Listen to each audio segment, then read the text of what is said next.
The last 12 months have been marked by digital experiences, experiences that have been made possible by digital technologies. But that's only part of the story. These technologies have been widely used and deployed because people perceive them to be trustworthy. Today, I'm joined by four amazing panelists whose work has paved the way for designing and building trustworthy, secure, and resilient systems. Ron Rivest, the R in RSA. Adi Shamir, the S in RSA. Carmela Troncoso, and Ross Anderson. Now, as you all know, this particular panel has been a mainstay of the RSA conference for many years. Now, unfortunately, in the last few years, we've seen the term crypto get a bit usurped by a different community of people who may expect us to talk about things like blockchain and Bitcoin. And I hate to disappoint those people, so I thought maybe the first question I could ask is about a topic that's come up very recently, the non-fungible token, or the NFT. Maybe starting with you, Ron, do you have a perspective on NFTs? Is there any reality or any substance behind the hype? And what are they exactly? Sully, it's a great question, and I'm actually glad you gave me a heads up that this would be one of the topics we might talk about today, because a year ago I had no idea what an NFT was. But I had been paying attention to the Bitcoin craze and things happening there, and this is an outgrowth of that. So the Bitcoin people, as we all know, have figured out how to manage a public ledger, figured out how to have tokens on the ledger, and figure out who owns which token. And NFTs are an extension of that, putting a little bit of extra information with the token. So thinking about it, I tend to go at these things skeptically, as you'll see, but thinking about it, I came up with the following analogy, and maybe we'll see if it works with you. So the analogy, I remember the tulip craze, right? Well, let's start with tulips. So tulips are a physical object, and you can own them, you can possess them, you can plant them, you can enjoy them. And then you can have a picture of a tulip. So that's level 2. This is like Inception, with many layers. So then we can have a picture of a tulip. So this is the next layer. And you can enjoy that, but you can pass it around. But anybody can copy it and enjoy the copy. And then we have the third level, which is the NFT, which is sort of a token which points at the picture, right? So we're 2 levels removed from reality, and you can say what's left. And I like to think of it a bit like, and as you can see, I'm a skeptic. It's a bit like homeopathic medicine. You dilute it, you dilute it, you dilute it. You say what's left. We start off with the tulip, then we have the picture of the tulip, and then we have the NFT for the picture of the tulip. So what's left? That's the beauty is in the eye of the beholder. And I tend to be a skeptical. I'm probably not going to buy any NFTs, but who knows? I might sell one. And there's lots of interesting market opportunities here. So we'll see where it goes. But it's a very interesting marketplace to see what happens. I'm actually much more positive than Ron. I think it's a nice way for digital artists to monetize their creations. I think that we should all look at it like a game of Monopoly. So a group of people decide to join forces and play the game. And in that game, some people claim that they own the White House. In the real world, it doesn't give them the right to evict Donald Trump or Joe Biden, but they can play the game as if they own the White House. So I think that it makes sense in certain situations. Certainly, it's not harmful.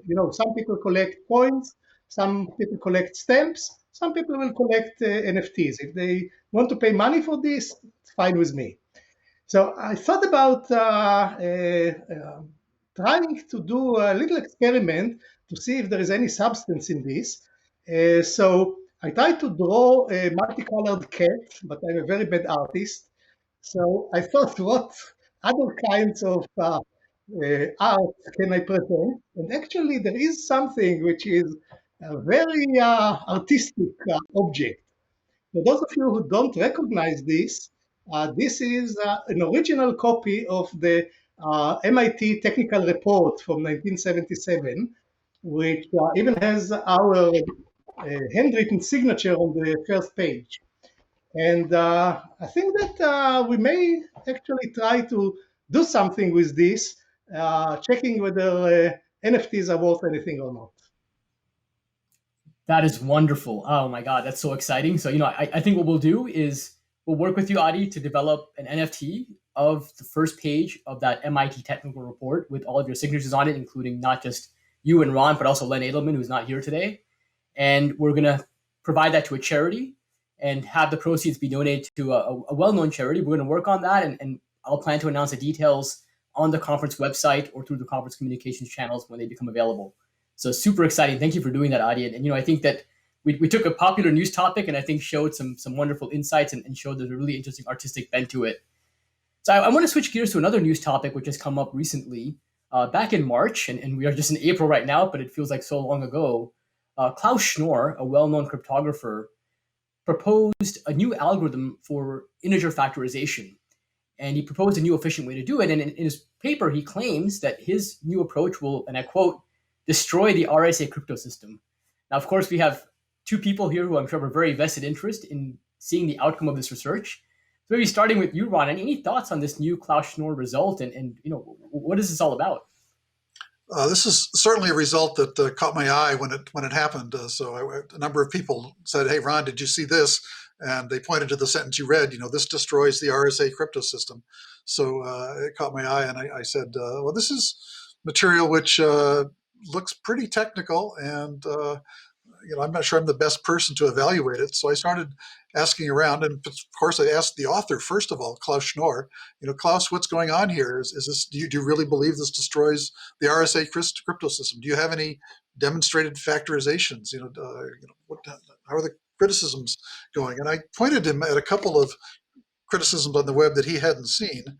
And so he looked at those, and he had seen some others. And he posted as recently as 4 days ago an updated version of his paper. So I think the dust still hasn't settled on this yet.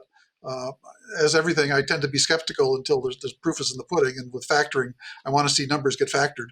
So we'll see how it goes. But I think there's some work to be done to evaluate these ideas and see if they really hold water.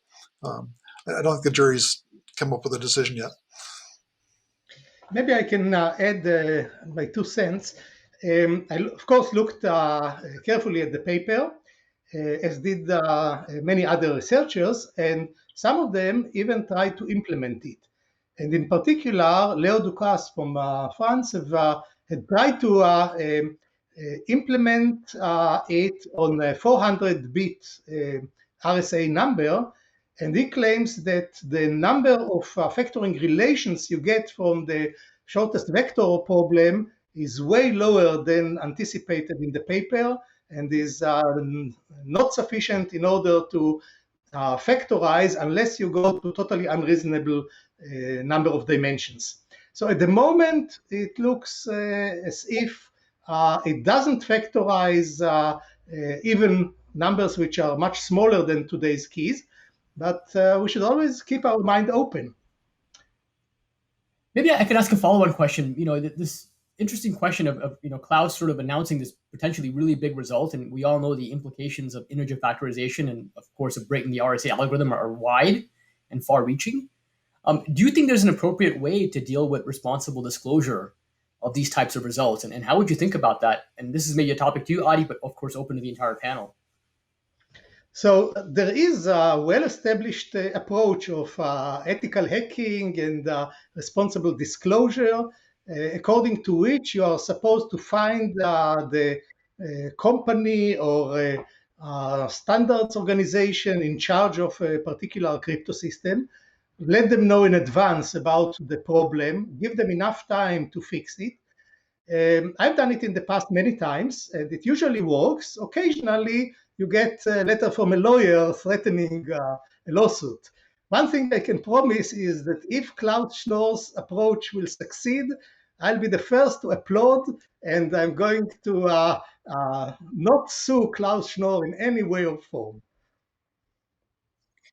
So I think that one complicated, if I may jump thing here, is that when we break something as big as RSA, there is not one company deploying it. Like everybody is deploying its servers. So it is very hard to do this responsible disclosure. And then comes the question, what should we do? Make it public as soon as possible so that it gets fixed, or keep it secret so that nobody can exploit it? And this is becoming a very complicated thing, especially in Corona times. I have to say that we have in the past found a couple of bugs on other people Corona apps, and then it was very hard to decide whether to go public in a product that is being used by millions, and it is very important nowadays.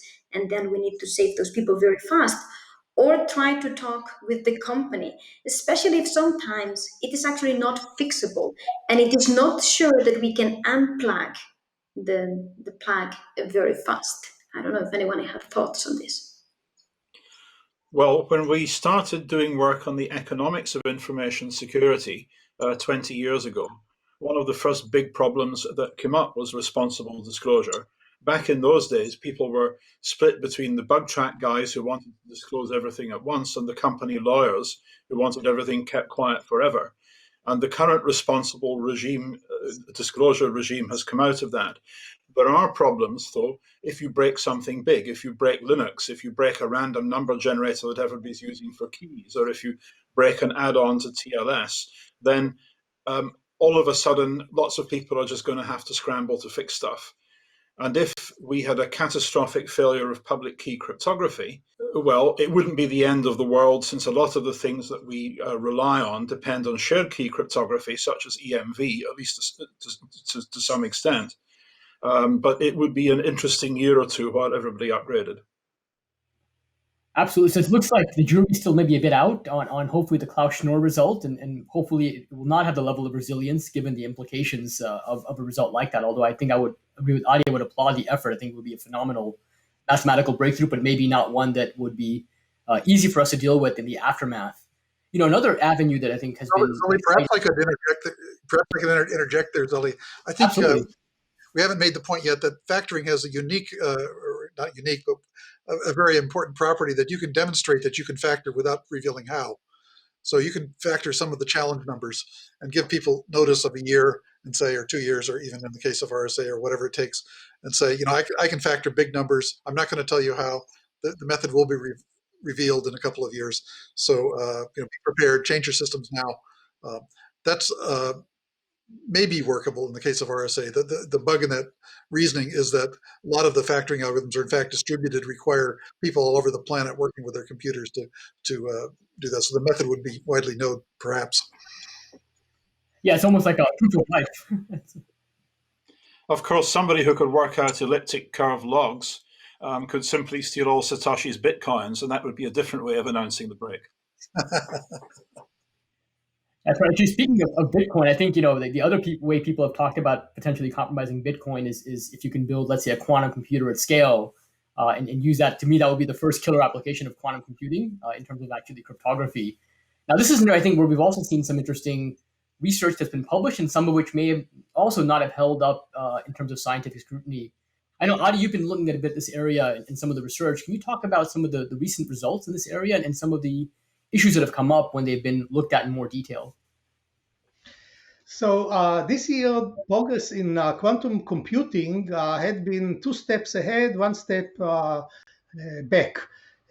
Because, for example, just a short time ago, a paper which claimed the discovery, experimental evidence for the Majorana fermion, which is the fundamental object that Microsoft is trying to use as its topological qubit, had been retracted. The paper had been retracted.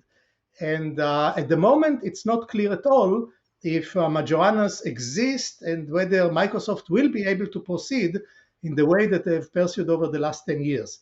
And I still remember how I attended in 2018 a talk in which a vice president of Microsoft was quoted saying very confidently that by the end of 2018, there is going to be a Majorana fermion discovered.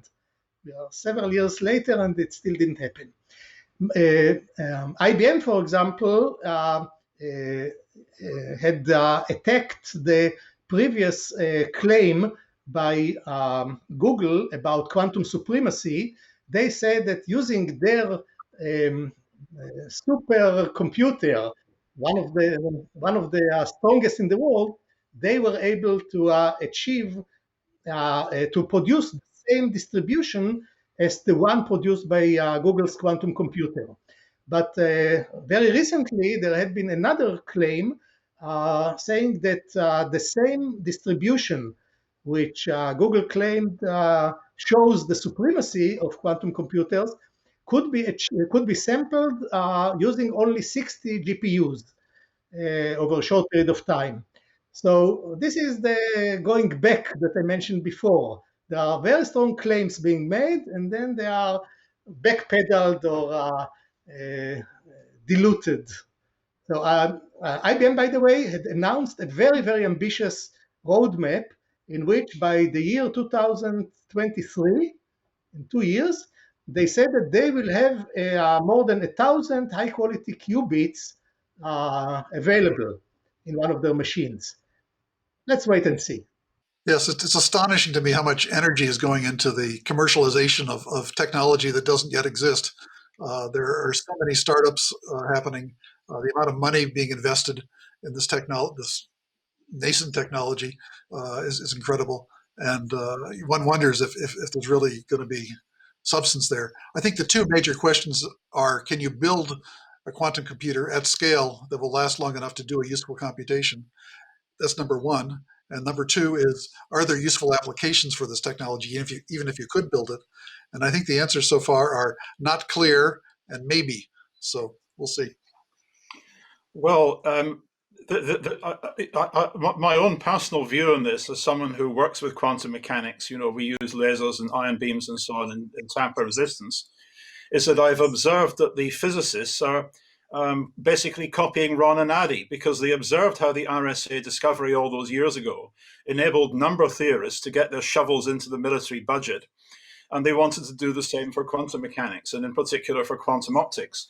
Now, this has actually brought a number of very interesting and useful results, but they've been nowhere near cryptography or quantum computing. They've been in quantum sensing and metrology. We now have got very much better accelerometers and gyros, instruments for archaeologists, means of doing gravimetric navigation in submarines, and so on and so forth. That's the real payoff that I see here. As far as quantum cryptography is concerned, I'm entirely unimpressed, because all you can do is rekey a line encryptor, and we've known how to do that for 40 years. And the proofs based on quantum entanglement don't convince me, because that interpretation only works in certain interpretations of quantum mechanics. Now, I don't want to go into a debate on foundations of quantum computing, but I personally am a skeptic. I'm not surprised that nobody has seen any real quantum speed up yet, and I would not be surprised if that just doesn't happen. Of course, it would be great if it does, and the jury is still out, but there are many more complex issues around here than just whether you can build a better line encryptor. Some companies are trying to combine the two biggest types, machine learning and quantum computing, and saying that the quantum computers we are going to have just around the corner are going to solve all the training problems we are having with large data sets. Again, I don't believe it. Well, quantum computers as they currently exist have to have the data set up like the very first computers in the 1940s, using thumb wheel switches on the front panel. Or the equivalent of that. And you might just about set up a 1000-bit RSA key for factoring using thumb wheel switches, but there's no way you can get a gigabit size neural network model. I imagine that's just one of the many challenges that comes up when you try to build any type of machine learning system. Obviously, doing it on a quantum computers is one thing, but I think we still haven't figured out the basics of how to make machine learning work at scale. I think one of the biggest challenges is what happens with machine learning when you're dealing with adversarial environments. How do you deal with situations where the world around you may not be trustworthy? How do you build resilience into these systems? Now, Carmel, I know that you've done some research on this area. You've probably spent a lot of time thinking about it. I'd love to get your perspective. And where are we on being able to build secure systems that work under adversarial conditions in machine learning? So we hear a lot this word of trustworthy machine learning, and when people talk about it, they actually seem to mean it's machine learning we can trust to not harm us. And on that, we typically have 4 dimensions. So it has to be robust, as you said, kind of protect against adversarial settings, has to be fair so that it doesn't damage a part of the society, not the other one. It has to be explainable so that we can understand what's going on, and it also has to be privacy preserving. And I'd like to talk first the fact that there are more and more results that indicate that these four dimensions, this may not be compatible. So when you put more privacy, maybe you also have less robustness, or when you put more robustness, you end up losing privacy. But in particular, when we think about the very meaning of this thing, this trustworthiness about it's not going to damage in us, and we talk a lot about the privacy problems of this collection of data, and we see a lot of companies diving into this privacy preserving machine learning, where there is also a ton of money on creating huge federated learning models that are going to be differentially private. But the question when we thought about not doing damage on society is not really about whether we collect the data or not. It's what are these companies going to do with the data? And what happens when maybe the business model is actually what is not um, aligned with societal interest. And in that sense, maybe it's the question that we should be making is not can we make the machine trustable, but can actually make the ones that are using this machine learning something we want to trust with them deciding how the work is going to work. Well, in addition to all the privacy issues and explainability issues, there's a whole set of robustness issues when you start using neural networks to do real work in safety critical systems. Because neural networks are very highly optimized. And if you're an adversary, you can try and pessimize these. You can use the same gradient descent methods to look for inputs, which will cause the neural network to take as long as possible or to burn as much energy as possible. And we found that in particular, natural language processing systems, which are getting everywhere nowadays, are very, very fragile to this kind of attack. And we found, for example, using these methods, that if you start putting foreign characters and symbols into the input to natural language processing systems, it typically sends them haywire. And this happens basically to all the big systems that the big tech companies have deployed at scale. And when we do the optimization, we find that, you know, our system comes up with ideas such as putting Chinese characters into Russian text and then putting it into a Russian to English machine translation system. And this is ongoing research, and we've discovered many, many new wrinkles on this. And when we start seeing machine learning systems used in conflict, for example, if you have Chinese drone swarms and Indian drone swarms battling it out over the Himalayas, then you can imagine that there will be lots and lots and lots of this stuff going on. And people haven't really started scratching the surface yet. Maybe I can get a perspective on the panel. I mean, it seems like one of the challenges with machine learning is also that, you know, a lot of people don't understand how these systems work at all, right? And you're using them in different places. Is there a concern, maybe Adi, I can ask you about, you know, what happens when you take a technology that people don't understand and try to make it work at scale? Are there particular issues you're worried about in that regard? Well, as Ross mentioned before, the issue of adversarial examples is happening everywhere. Machine learning are, at the moment, are totally untrustworthy.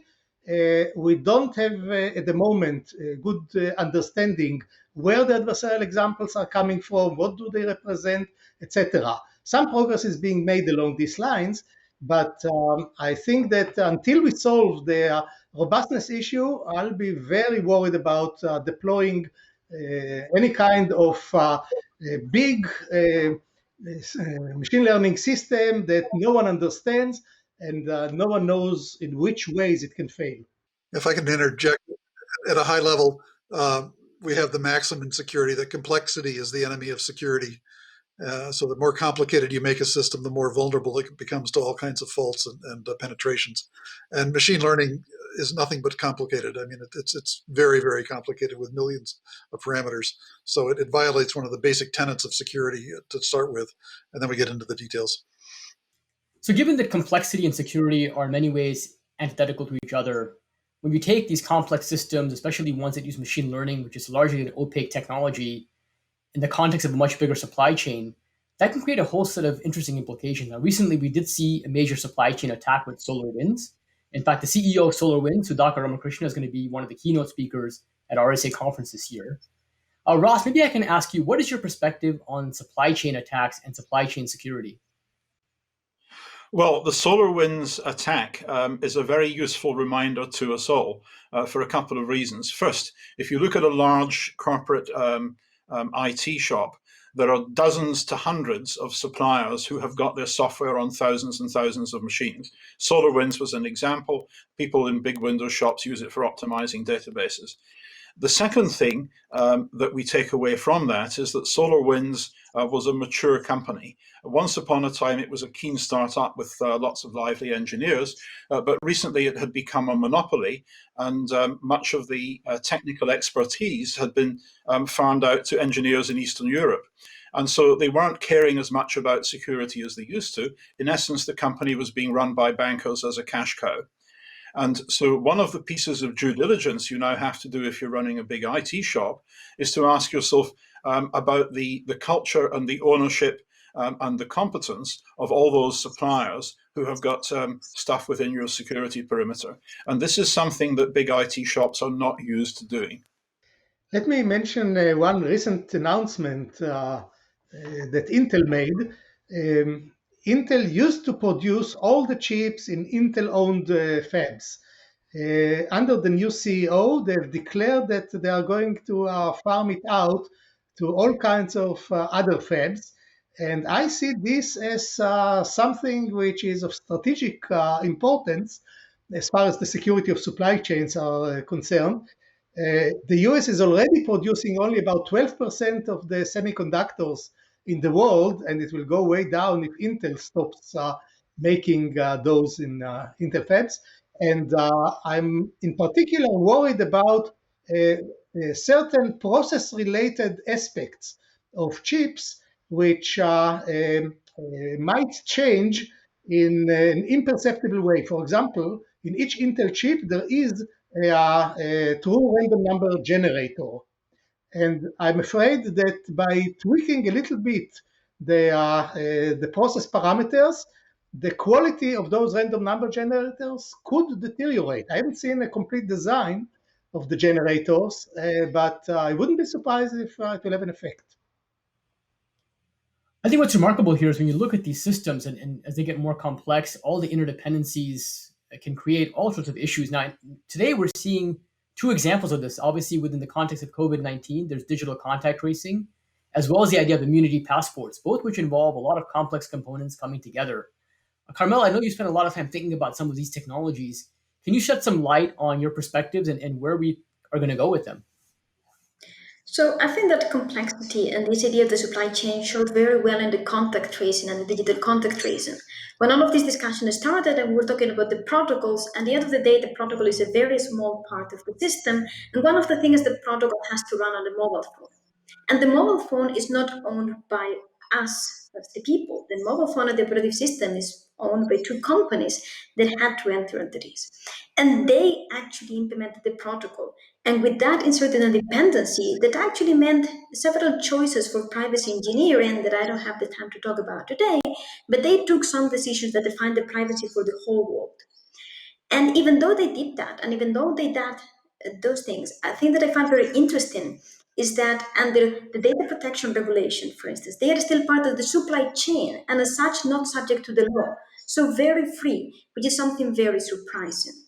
And other dependencies that we have, you said immunity passports, dependencies that we're seeing how they start, we're seeing how the WHO and the European Commission are creating big proposals based on public infrastructure that will create a dependency on an infrastructure that does not even exist yet, that actually will determine the success of these platforms. And who's going to run this and how much we're going to depend on them is something that we can have to think about when we're going to think about the resilience of these systems. That makes a lot of sense. And what's interesting here is that, these are just a couple of examples that have come up, over the last just year or so. And we've spent a lot of time trying to engineer privacy into these systems. Maybe I'll ask a bit of a controversial question. To what extent do you think our attempt to engineer privacy has maybe hindered some of the attempts we've made to address COVID? And I'll leave it to the panel. And anybody who wants to take that on, maybe Adi, starting with you, given you're in Israel, where there's been a really good job of getting to herd immunity. I think that we have to admit the fact that privacy considerations had reduced the effectiveness of many of the contact tracing systems we are using. In some sense, Apple and Google, being a monopoly controlling the Bluetooth API, have prevented many countries from doing things which are not so, that do not really violate privacy. I know that they've just blocked an attempt by the NHS in the UK to update the British system and deal with situations in which someone walks into a bar and wants to scan a QR code, because this has location information associated with it. Israel, for example, was forced not to use in its contact tracing application, not to use the Apple Google API, because Apple and Google refused to allow some minimal amount of location information to be passed on. So we have to admit it. We are getting less capable contact tracing programs. People will say that it's a price worth paying, but we are paying a price. I would have a question yes, for that, which is you say that this bit of location that Israel had, do you think that really had an effect on how Israel has come out better? Or is it about the speed of vaccination? Is that bit of information that actually inserts a lot of risk in the system what made a difference? The vaccination in Israel had been a great success, but the contact tracing was something which was limping, and not too many people had downloaded the application. And actually, it was the security services which provided the contact information between phones, and that's certainly not privacy preserving in any way and form. So Israel is successful, but not because it tried to be very privacy preserving. I would say that the experience of the UK and a number of other countries where I've been observing this has been that tech has got in the way, not just privacy. The contact tracing that has worked in Britain has been the old-fashioned variety where nurses at a general practice phone people up. They can speak the local language, they can get compliance from people by winning their trust. Where we tried to put that into call centres, it worked remarkably less well, and as for the app, it worked almost not at all. We're going to see the same thing again when it comes to vaccine passports and immunity certification. If you try to bring in a vaccine passport in the UK where we will have vaccinated everybody by July, then by the time you have written some software and tested it, it's too late. Where there will be a requirement is with international travel. If people from Britain want to travel to countries that might take another year or two to vaccinate their people and come back again. But then we have good old-fashioned paper mechanisms like we have for your yellow fever vaccination. And so, I've got my vaccine card, which I had written out by the nurse when I got my jab, and that's fine. I can stick it in my passport, and that's good enough. Trying to build an all-singing, all-dancing worldwide system is the wrong thing to do at a time like this. It's just rent-seeking by tech companies who want to dun governments for hundreds of millions of dollars, and in the process, they will cause thousands of more lives to be unnecessarily lost. I think the question you raised, Zoli, was really one of privacy versus effectiveness. And there's a couple of angles to that. One is such as the GPS location information that Carmela raised and which Israel has experimented with. But there's also the issue of adoption. These apps are not effective unless they're adopted widely. And one of the reasons people don't adopt them is because they perceive them as being invasive of their privacy. So trying to win on a technical point by having a less private system may just get you a less effective system overall because fewer people will be using the system. Which is a great capstone point, because you look at the beginning of the panel, we talked about the idea that digital systems are only adopted by people think that they're trustworthy and that they're resilient and that they're secure. And maybe kind of in closing, we have a few minutes left. I'd like to ask each panelist, provide your perspective on resilience. That's been the theme that's been common throughout this entire conversation. How should people be thinking about resilience, and what are your key takeaways for the panel? And maybe starting with you, Ron. Sure, I'd be happy to start with that. Yeah, resilience is an interesting property. It's one we really should be striving for as we build secure systems. As I think about it, it's one that where cryptographers are actually pretty terrible at designing resilient systems. Resilience means you do well in the face of a break-in or something like that. And we have ideas for coping with that. We have ideas on forward secrecy and so on too that come into play. But the idea of rekeying and re-authenticating everybody is not one that we talk about much. There are things in that direction. Adi will probably contradict me on some of these things, but I think overall I would give us a grade of a C- as cryptographers on resilience. I think the systems we tend to design tend to be brittle and to break if there's a serious key compromise. So I will actually give system designers a D or an F, but I'll give cryptographers an A. I think that the cryptographic community had done great things in standardizing very good crypto systems. I think that the turning point was when AES was standardized. Since then, there have been several carefully constructed multi-year attempts to design crypto systems which have been looked at. And over the last year, there is, of course, the post-quantum cryptography by NIST. There is a format preserving scheme which is now being standardized. NIST had just announced the third stage in evaluating lightweight cryptography. ISO is looking now at a number of other standards, including fully homomorphic encryption. In my opinion, it may be premature, but they are trying to standardize multi-party computations, secure multi-party computation, and fully homomorphic encryption. I think that with all this careful standardization, it is going to greatly enhance our ability to have robust and secure crypto systems. Systems is something totally different. Maybe Carmela? I'm actually going to be cryptographers a B because I think indeed we have a lot of very good schemes that can be deployed, but we don't think that much about deployment. And things like what Ron was saying about rekeying and how to manage all these things are very hard in practice. And sometimes we don't give enough help to developers, especially when we talk about things like you say, fully homomorphic encryption or multi-party computation that have a lot of tricks. But I think that the thing that we probably need to think about, and my experience has been, is that the more that we move to these platform worlds, like the mobile platform, the cloud platform, we're actually removing resilience because we're putting all of our eggs on the same basket. And an example happened last year when Amazon went off, and then half of the US couldn't enter the doors because they had Amazon Ring. So we need to really think about if we want resilience, maybe we need more decentralization. Ross, you're the final grader here. Let's see how you turn out. Well, I agree absolutely with Carmela, and I would put it more strongly than that. We've already seen some systemic problems with Heartbleed, with the hack of Komodo. Imagine what would happen if VeriSign, for example, got hacked by the Chinese.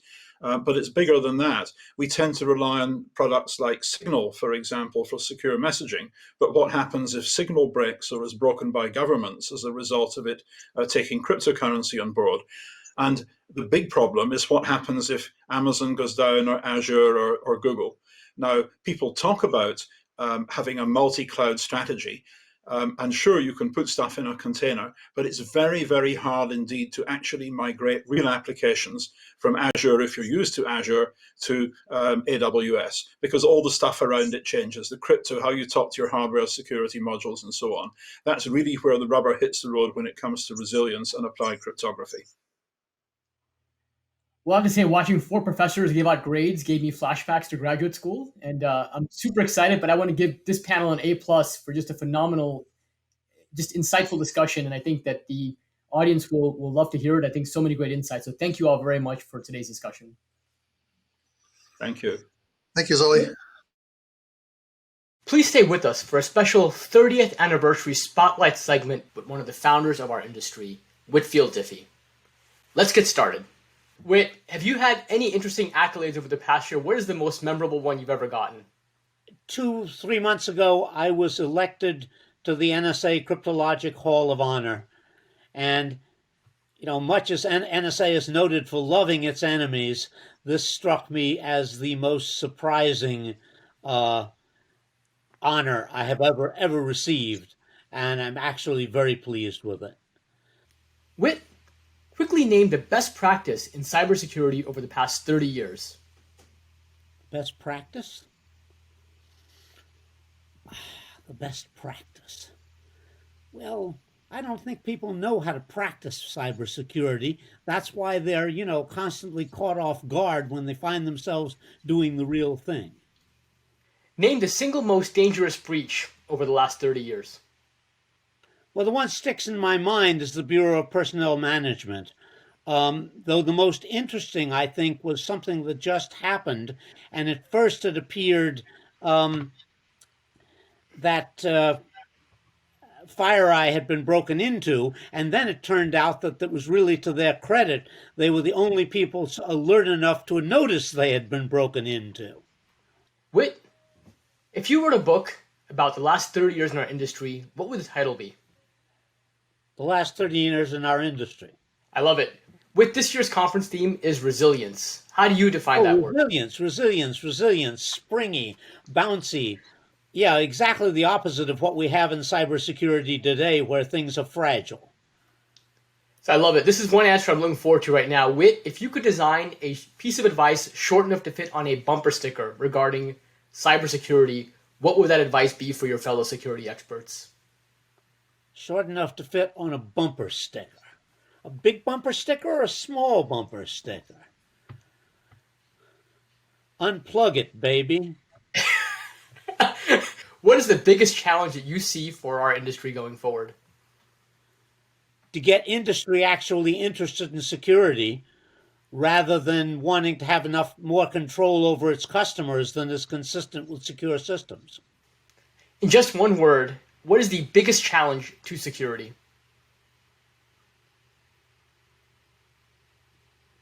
Companies. All right, one final question, and here you can give me a longer answer. What does the future hold for cybersecurity in its industry? What does the future hold? I mean, it's impossible to believe that somehow this problem can't be solved. On the other hand, can it be solved consistent with a free society? I mean, there are so many things in human society that seem to me to be decreasing our freedom and pulling us together. So for a long time, I've been saying that I saw no way that human freedom could stand against improving communications. And I doubt we're a decade from, a bunch of early adopters getting communicators put in their heads. And you won't have to force people to get them because you won't be competitive without it. So I'm guessing that the whole situation will change and that the freedom we now enjoy will become very hard to come by. And we'll think, oh gosh, back in those days when we actually had privacy. I love it. So Whit, first of all, I want to thank you for your time today.